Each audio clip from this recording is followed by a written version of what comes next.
Alrighty, so another week and a new series of events, both on the field and off the field, both Supercoach and IRL. So you wouldn't believe it, guys. I said I actually just loaded my round 14 review, so it's like a week late, about a few hours before this one. And I had actually recorded it on time, so that's the good news. But I wasn't able to upload it. Things got kind of out of hand, and time just basically completely ran out, and I wasn't able to get it uploaded. I had to cancel the upload, and before you knew it, I was in my car and heading on a long journey. So if you guys could only know where I am right now and what it looks like, I'll paint a bit of a picture for you. So I've got a little Volkswagen Polo hatchback, and I don't have a laptop.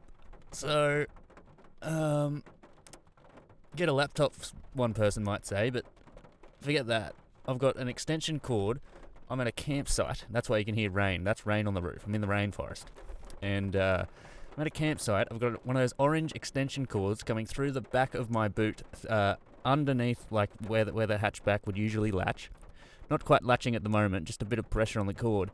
And it's weaseling its way through, like through the eye of a needle, like it's a sacred pyramid. And it's just a little chamber. There's no other space for anything other than the cord, weaseling its way through all of my stuff. And I've literally got a 4-board power outlet hooked into this extension cord, and I've got one seat folded forwards, and my monitor is like squidged on an angle up against the seat that's forward, and I'm in the driver's seat right now, looking at the passenger seat, but the seat's forward and the monitor's on an angle, and I'm just turning my head on the exact angle it's on, just pretending everything's normal. And I've got my microphone, my Focusrite, my computer, my wired laptop and mouse all connected, and that's the scene that we're in right now. I've got campers left and right of me, and they're a bit like, who the fuck is this guy? What's he up to? But anyway, they're just going to have to deal with it. And fortunately, they're not making a lot of noise, so props to them. Alrighty, so that's the scene. That's the in real life scene right now. Hopefully next video, not likely, but hopefully next video it's a little bit more easy to set up. Hopefully I'm a little bit more of an established position, but we'll see. Nevertheless, this is the team I went into the last round with. So I was having a bit of a hoorah about what I was going to do since Paris didn't play the Twatmeister. See, now twat's not a swear word. Quick update on the swear jar. It's still at $6. I don't think I did a single swear word in the last video. So there's some good news in regards to the swearing. But at $6, I won't be able to put the little image in the corner. But believe me, I'll listen to this and we'll see where it's at next week, and I'll obviously give an update. Anyone that hasn't subbed, please sub. At the end of the final round of the season for Supercoach, there's going to be a raffle. Winner of the raffle gets all the money that's in the swear jar, currently at $6, $1 for every C word and F word. And I don't know if there's another swear word other than those two, but if there's also one of equal profanity and I say it, then consider that an extra $1. Alrighty. So this is what we went to with last week. I said that I wanted to go play it safe with captaincies. So not hating with a 123, although I would have gone with a 140 from Oliver. So that game, after the game, I was pretty cut, since I said I would take it a little bit safer. Not that Oliver's not a safe pick, but I was going to listen to the Fantasy Take boys, and they cost me 17 points listening to them. But if I had listened to them the week before, they would have saved me, I don't know, something like 90 points. So win some, you lose some, and sometimes it is very helpful to listen to those people that are a little bit more seasoned than you are. Alrighty, so that's pretty much what happened. Let's go into what I actually scored. So the actual score was 2,534. So after the enormous disappointment of last week, got a top 1% score, which was really nice and kind of, if I'm being honest, a little bit due after last week, which was just a horrible outcome, to be honest.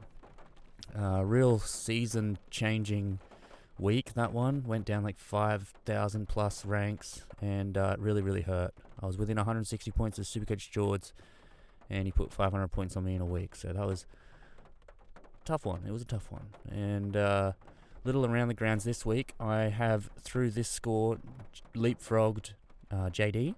So back in the hunt of hopefully chasing down Eno this week. I think JD's about 60 points behind me now, and Eno's about 60 points in front.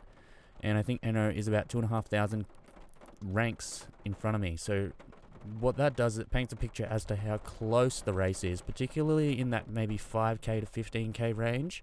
Have a bad week, you're going to go down a lot of spots. Have a good week, you're going to go up a lot of spots.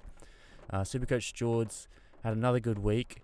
Not quite as good as my week, but he did pretty well again, so I didn't really make any ground on him.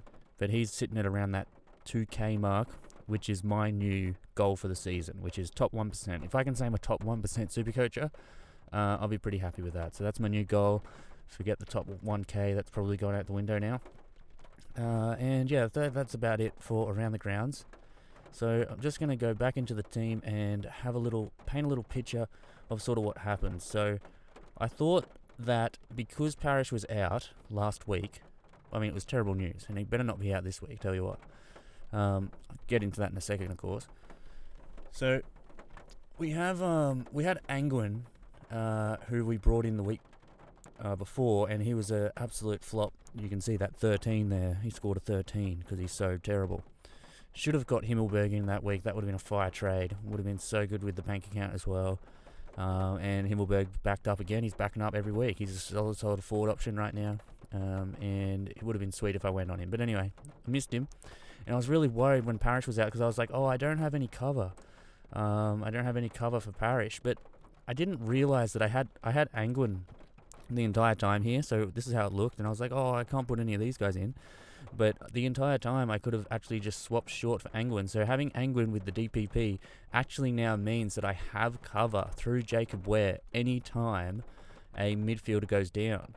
So I actually, because of that trade, have cover on this line moving forward, which is super, super valuable because it looks like Jacob Ware's going to keep his spot. I mean, knock wood. Believe me, boys, I've got wood. I've got a desk right next to me. Listen to this. Oh, you can't hear that, can you? Let's try that again. That's me knocking wood, real wood. So my desk just fits in my car. That's how that happened. Because obviously, if I was recording normally, I'd always have a desk there. So nothing special. Not sure why I thought that was special. Anyway, we've got Jacob Ware, who is a fantastic option as a substitute for any time I have a midfielder go down. So therefore, the Angwin trade has at least paid a small, tiny amount of dividends. Okay. Big story of the round really is the Tom Stewart fiasco.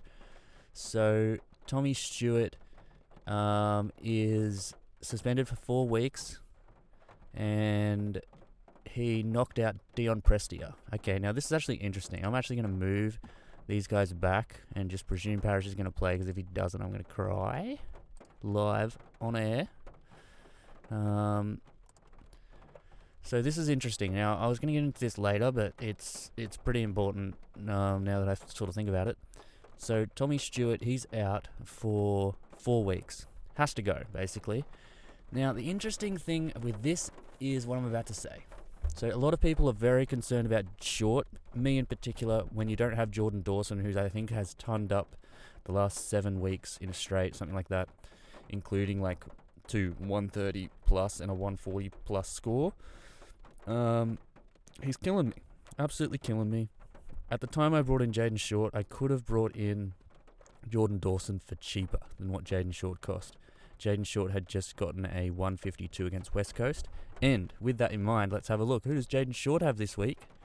He's got West Coast, lads. He's got West Coast. Come on, Shorty, you can do it again. Now, one reason why I reckon Shorty is underperformed is actually because of Dion Prestia. When Dion Prestia came into that midfield, it kind of craved him out a little bit. Dion was getting a lot more of the pill, and Jaden Short was just a little less relevant, and he's relying a little bit too heavily on the uncontested ball. Not that he doesn't always do that, But when Prestia was in there getting a little bit more of the contested pill, that tiny element of Short's game, which is very valuable to Supercoach, like an extra 10, 20 points a game, went out the window. So against West Coast, perfect opponent for him to hopefully have a bounce-back game. Gosh, I hope he does. I need it. And obviously Dawson's going up against Melbourne, so I'm hoping for a bit of a swing back this week. We'll see what happens. So that's why Prestia getting knocked out by Tom Stewart is relevant to Jaden Short. And then we've obviously got Tom Stewart, who now has to go, and we'll get into who I'm going to trade him to in a second. There was one other thing I wanted to say, which was my trades last week were Todd Goldstein in and Marcus Bontempelli in for Joel Jeffrey out and Zach Butters out. So obviously Butters and... I wonder if Butters will get named. That'll be interesting. We'll have a look in a sec. But Joel Jeffrey out for the season pretty much, whatever. And Zach Butters was supposed to have 2 games out, plus he was on the chopping block anyway for me. I don't see him as a top 6 forward. Not considering how deep the forward line is now. Like, the forward line's almost as deep as the defensive line for the last 8 rounds of the season. Who would have thought that was ever going to be possible when you got the likes of Bontempelli, Dunkley, English, Libba, these guys, Brody, who is having a quality season and you might say could be even better than his average right now. We'll have to wait and see. Cogs has been in fine form, so we'll have to wait and have a look how that unravels and how that claim stands up at the end of the season. But I'll just talk you through the trade I was struggling with, which was, I was like, oh no, I'm going to have to get rid of Ware because I don't have backup for Parrish, not realising I can just swing Ware and Angwin and then have Ware on field. Once I realised that, I was like, oh no, I can actually still do the original trades I planned for, which was Todd Goldstein. So I'd only come to that realisation, like I said, I was so busy I couldn't even upload the video, when I was in some cafe in a rural town. Just jumped on my phone, had to get my charger out and plug it into the outlet to give it some power. Sitting there having a nice, delicious chicken Caesar salad. And I thought to myself, you know what? I kind of wish I went Tom Liberatore. I wish I went Joel Jeffrey to Tom Liberatore. I had the money for it. And Liberatore had just gone 118 and I'd missed the boat. And I didn't realise how good Tom Liberatore's scoring has been, and consistently over the last 3 seasons. He's like 104, 103 average, and then this year he's a 106 average, plus just the eye test. He's looking really good and he's getting so many centre bounces. And Bailey Smith's out, so towards the end of the season, he could have been a really, really great option, and I wished I had picked him. And I was like, shit, maybe I should kind of play it really safe, go with the Malcolm Roses option, just for this week, and then get Tim English in next week. And I was like, nah, he might not play next week. So I read the report, and good old Bevo, you can never trust him, but on this occasion it seems like you can, because Tim English isn't going to play, and he said, I think we're going to give him an extra week. So Beveridge was actually true to his word, not that that's always the case. Okay, so I ended up going, nah, screw it, I'm not going to go Roses, who's probably going to get a 50. I want Goldstein's, who I thought was going to get 100. So I went Goldie, and mate, I was down by the lake in some, I don't know, country town, and opened up the Supercoach, got a bit of Wi-Fi by some sheer miracle through satellite internet, and checked it out, and suddenly I saw Goldie's gone 120. Boys, I was cheering. I was fist pumping in the air. It was awesome. It was a great time. So really happy so far with the Goldstein pick. Plus, he's just a classic player. Like, not too many people are going to have Todd Goldstein in their team.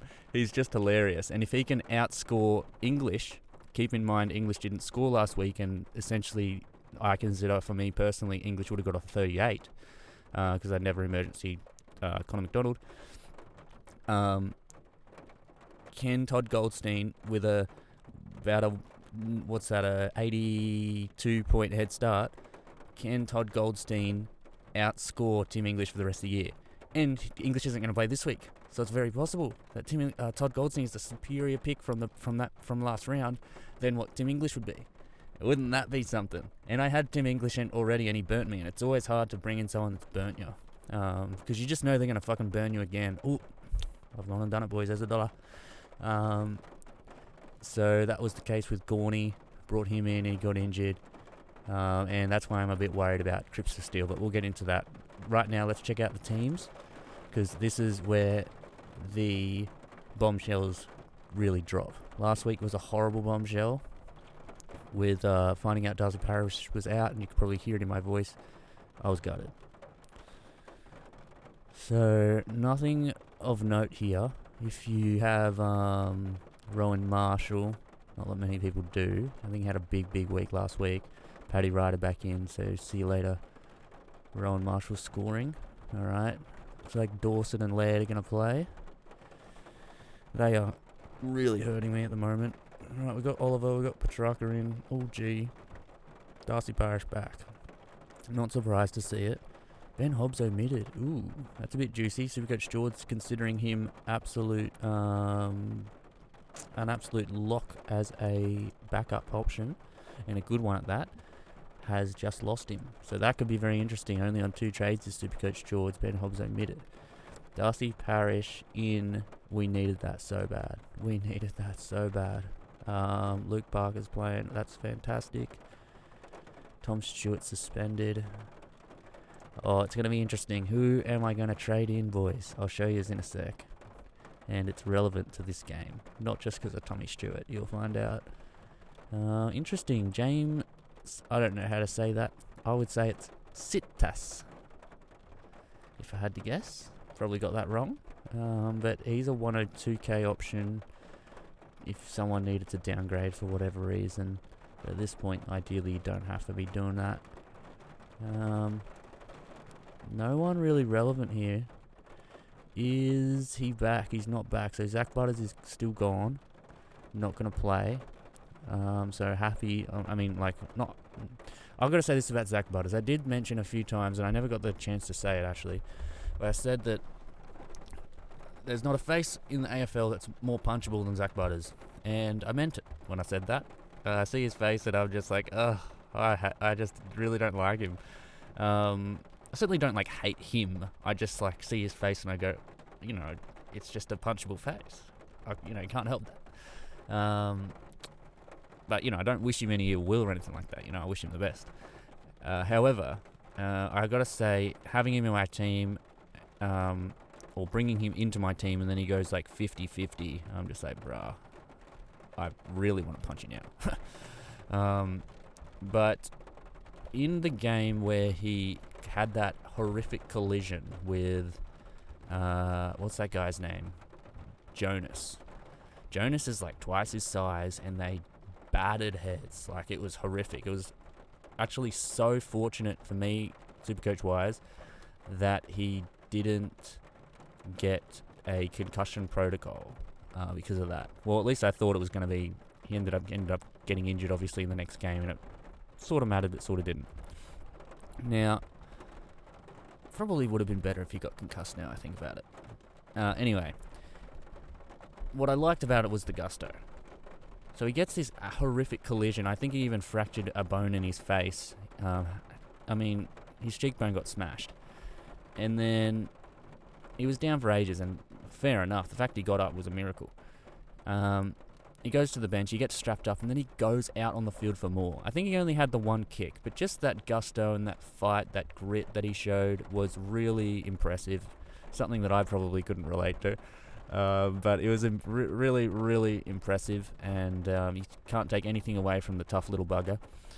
And then he got the ball, and then he got thrown in a sling tackle by Jack Graham, and he just had his face strapped up, and he slammed the exact point of his face that got broken open straight into the ground. Jack Graham did, and it was just not a free kick, and he sort of just lost the ball. It might have even been given holding the ball or something like that. I don't think it was, but he didn't end up getting any Supercoach points, and it was bruh, for real? That's so not fair.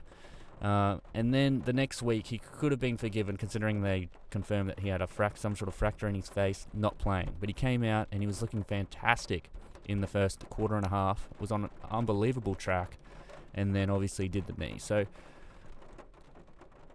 as far as punchable faces go, after what he did, he's really gone a long way to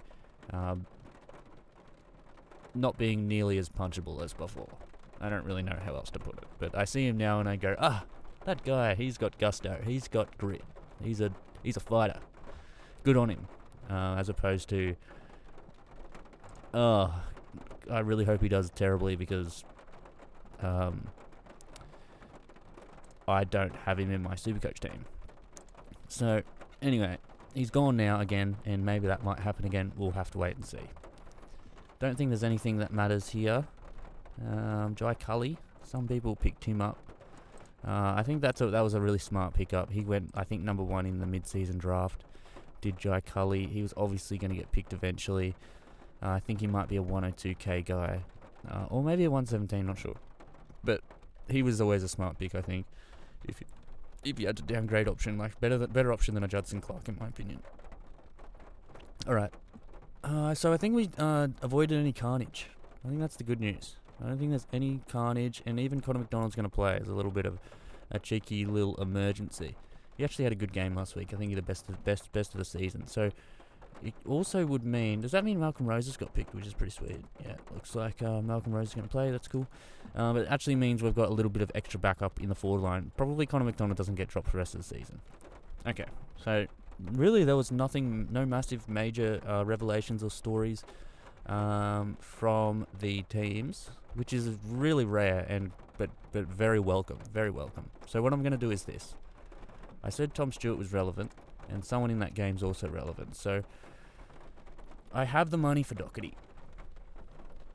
This is what you would do if you were playing smart. You'd go, Stewart, got the money, Doherty, easy done. This is a fantastic team. Doherty has proven this year that he is a fantastic option. My concern with Doherty was that he might fade away late in the season, as he's done previously. I think he's definitely had not as strong a back end of the season as he did in the front end, as is the case for like a lot of players, to be honest. But I think that Doherty he's the smart, good, reliable, best option that I can get. I'd get Dawson if I could, but I can't afford him after he's just killed me. He's killed me as Jordan Dawson. I'd love to have Jordan Dawson, obviously.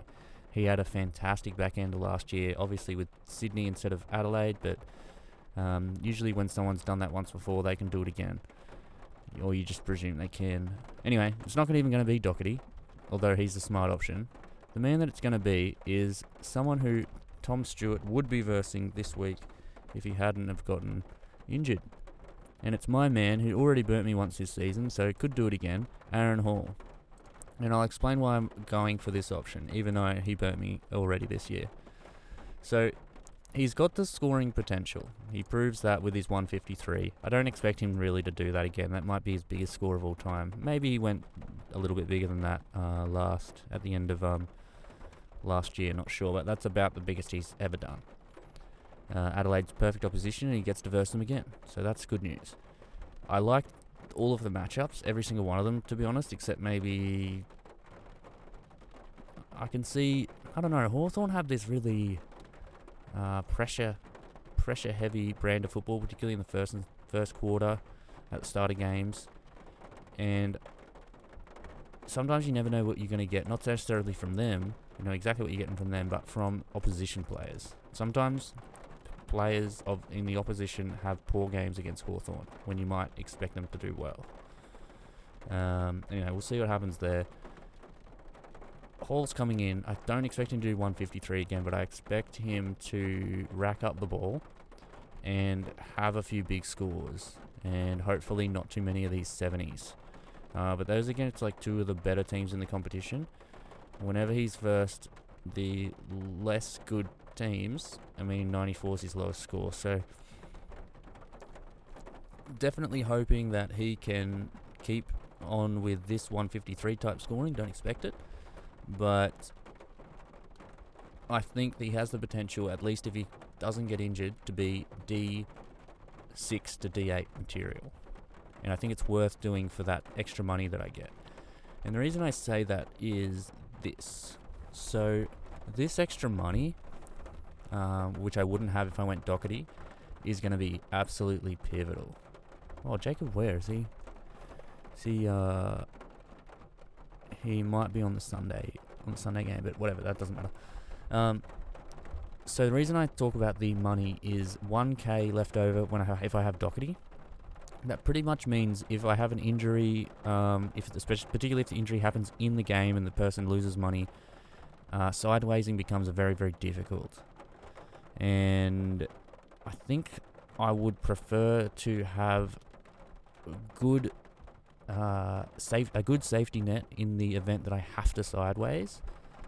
But also, I want to have extra trades so that I'm protected in the event I have to sideways, but also that I can just sideways through luxury means. So if I only had the 1k and I wanted to sideways through luxury means, very rarely are you sidewaysing a player that is of higher value to lower value as a luxury trade. That just is almost never going to happen. But in a situation like this, for example, and I'm not actually going to do this, but I could do Cripps to Steele. So this is what I'm talking about. If there was less time to go in the season, I'd be having a good look at Cripps to Steele, for example, or even if Laird came down in price, something like that, So it gives me the ability to do some trades like that. If I have Doherty, I can't do that trade. It also means I can do something like if Cornelio drops off a bit at the end of the year. He's been unbelievable the last 3 weeks, of course, but you never know. Against Sydney, Western Bulldogs, Fremantle, and Carlton at the end and Brisbane, that's not an easy run. And he could sort of switch off and just be like, you know what, we're going to get belted. We're not playing finals. I don't care anymore. And that could be about the time Tim English comes back into the team and starts popping off. It means I can go Cornelio to English or something along those lines. We're going to have to wait and see. I think holding the trades in the bank for now is the best option. 8 rounds to go and 4 trades left, so 1 trade every 2 rounds. And I think I'll start getting aggressive with my sideways trades probably around after one or two rounds. I might do 1 trade a week. In round 18, 19, and then maybe 1 in 21, 22. Sort of 18, 19, 21, 22. Something kind of like that, I think. Just from guessing. And it also means that when Short hopefully has a good game this week, and then he also gets North Melbourne, which is a match made in heaven for any player, we're hoping that he can make up a little bit of ground on Dawson. But I think the player who I would bring in is actually Tom Stewart. So I should, even if it was right now, I could sideways Short to Stewart. And I'm hoping that Short can get a little bit more expensive over the next few rounds compared to where he is now. So I'm probably, just from guessing, going to maybe go Short to Stewart.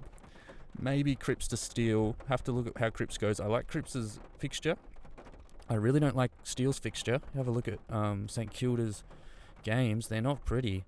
Carlton, Fremantle, Western Bulldogs. I don't like that. I love West Coast, obviously. Hawthorn for Steele would be nice. Geelong I kind of like as well. So maybe bring him in around that round 19 mark. And let's just have a look quickly at what Cripps is looking at. St Kilda, West Coast, Geelong. So that could be a better time, I think, to maybe go with the sideways trade. See how Steele performs. He could go really, really well, and this could be the perfect time to do it. Steele is a 650k mid, just any time. What's Patrick Cripps? I think he's better than a 537, and I also think that at the end of the season, if you do hold Cripps the whole way through, he will sort of have a second win, because he barely ever plays finals, and he'd want to kind of get himself amped up and mentally in the right space to go and take hold of the finals, you know what I mean, and really rip them apart, which he has the ability to do. He's proven that in some of these games this year where he's gone 162, 151, which we thought those days were over, and he's come back in this season and gone, you know what, they're not, and I still have the ability and the potential to put my stamp of authority on a game greater than anyone else on the field. So I actually I just love Paddy Cripps. The way he even looks now, what a specimen. He's really turned it. He's 6'4", bro. People, or almost 6'5" or something like that. He's like 1 centimeter shorter than Sam Reed, and Sam Reed's like a beanpole. Like, Paddy Cripps is a giant human being. I think that gets a little bit forgotten. It certainly does by me. I mean, whenever I hear that, even when I hear the words coming out of my mouth, I get surprised. All right. So I think that's pretty much it. I had a little bit of some notes on the side, but I don't want to bring them up because you'll be able to see them. But since I've only got a single monitor, what did I want to say? I guess it's just a little wrap up into the round. This is the final third of the season. So round 16, we're into the final 8 rounds of the year, and this is where most people have a finished team. So if you have a finished team, I'd say that with like inverted commas with my 2 fingers on both hands. If you have a finished team, you want it to be a really good one. So when I look at my team, I go, it's probably better than most. Obviously, just losing Stewart and having to bring in Hall is a bit red hot. But since I do have those 4 trades, I'm comfortable with that. Like, I'm basically saying, look, Hall, pretty good chance he gets injured, but I have the trades to deal with it. If I didn't, then I wouldn't make that trade. But I think that how my team will look after I do, say, 3 sideways trades, like let's say I go Cogs to English, Short to Stewart, and Cripps to Steele. Like, I'm not saying I'm definitely going to be able to do that, but let's say I manage to pull something like that off, then we're looking at a serious team. Like, that's like going to be right up there, possibly, and let's hope for the best here, top 1% potential. That's what we're hoping for. The 2 players I'm concerned about are Rory Laird and Jordan Dawson. So I will touch on this just before I leave you guys. So it really saddens me that I can just go average and Rory Laird's right there, number 3.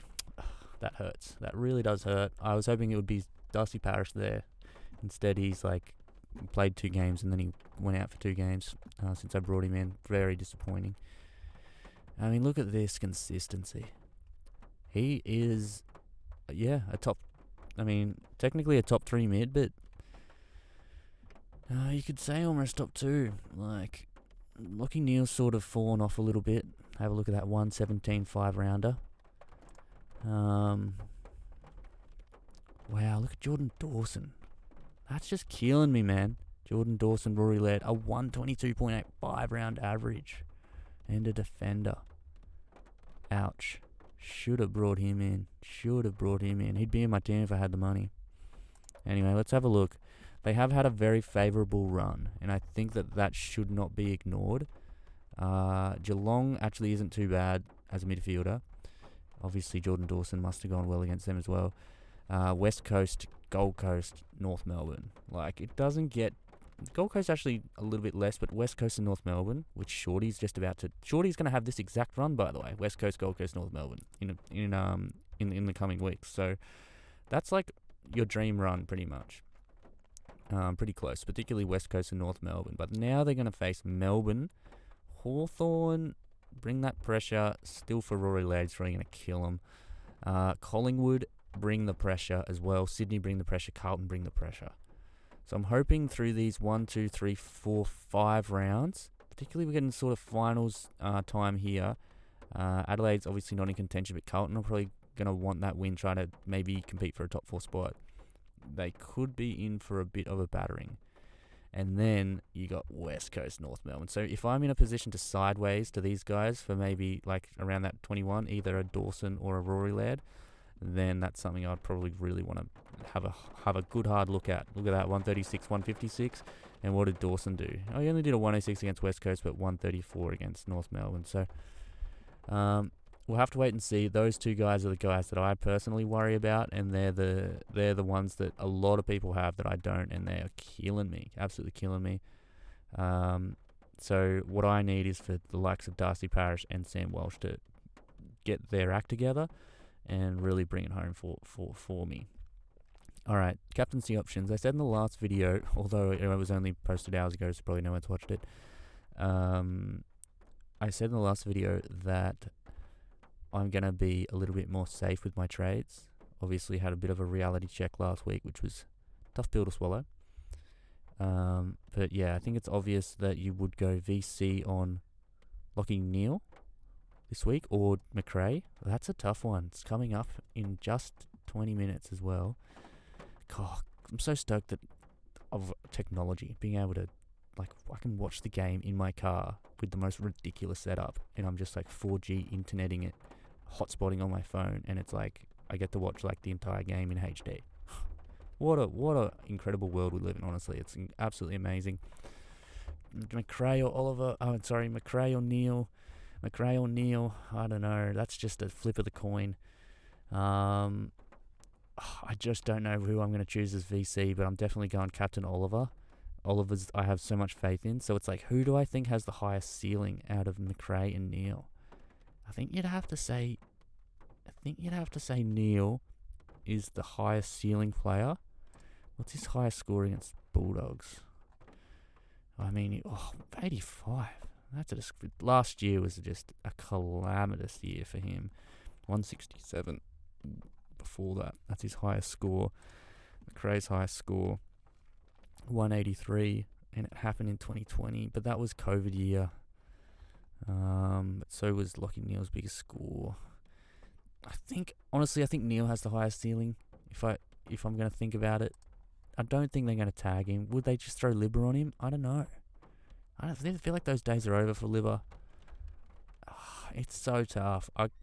My gut says McRae, strangely, after all that. I'm going to... No, it's at the Gabba. I'm going to VC McRae. No Bailey Smith. He just seems to be racking up the ball. It's such a tough choice. I'm going McRae, but I don't even care because Clayton Oliver against Adelaide. Clayton Oliver got like 200 last year against them, I'm pretty sure. 205 he scored. That is insane. And that was at the Adelaide Oval, which is the exact fixture that's coming up. And he just signed a big new contract like today. So maybe he's like, sweet, all that hard work. Oh, now I can chill. Because he has gone big like the last, I don't even know. Look at all these scores. He hasn't had a bad game since West Coast, really. And that's hardly a bad game, to be honest. That's a bad game. So I love Clayton Oliver. I almost want to VC Oliver, to be honest. But there's just no one that I'm definitely never captaining Wits again. Miller against Collingwood. No, I couldn't do that. Essendon play. No. Anyway. VC Neil, Captain Oliver. I can't make up my mind. Anyway, we're going to find out in the next video, I suppose. I'm probably going to go Neil now that I think about it, but I'm very tempted to go McRae. Anyway, I'm going to stop talking now and hope that your week is a ripper. And obviously in the next video, hopefully we're both thinking to ourselves, wow, we both had ripper weeks. How good's this? Big game of the week is... What's the big game of the week? Probably Brisbane Lions, Western Bulldogs, to be honest. So super looking forward to that coming up. Like I said, incredible technology that you can just slap on the 4G hotspot and plug an extension cord into a power site at a camping ground and connect your computer, have a little video, check in with the boys, and have a good one. So hoping you guys have a good one. I'm having a good one right now. Looking forward to the game. Going to watch it in crystal clear HD. Enjoy every moment. Got the HD or extremely good headphones on. It's going to be just like I was at home. It's going to be a great time. Hope you guys have a great time too. See you next time.